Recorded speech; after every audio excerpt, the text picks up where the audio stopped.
Senator Ali Zafar ने कहा कि करप्शन की वजह से कराची समेत मुल्क भर में बिल्डिंग बाई लॉज की खिलाफ वर्जी जारी है। सेनेट में सानह गुल प्लाजा पर बातचीत में उन्होंने कहा कि बिल्डिंग बाई लॉज की खिलाफ वर्जी करने वालों को सजाएं मिलनी चाहिए।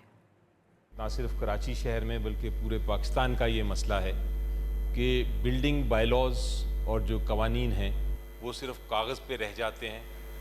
करप्शन की वजह से पहली बात तो है कि पास होते हैं ऐसे नक्शे जो कि कानून के मुताबिक नहीं, ना उनमें फायर एग्जिट्स होते हैं, ना उसमें सेफ्टी इन्वायरमेंट होती है उस बिल्डिंग की।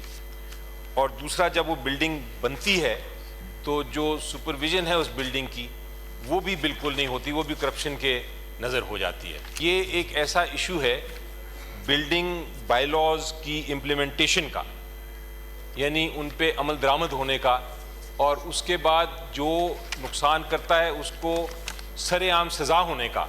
ये दो अहम मामलात है जिस पे हमें गौर व फिक्र करना चाहिए।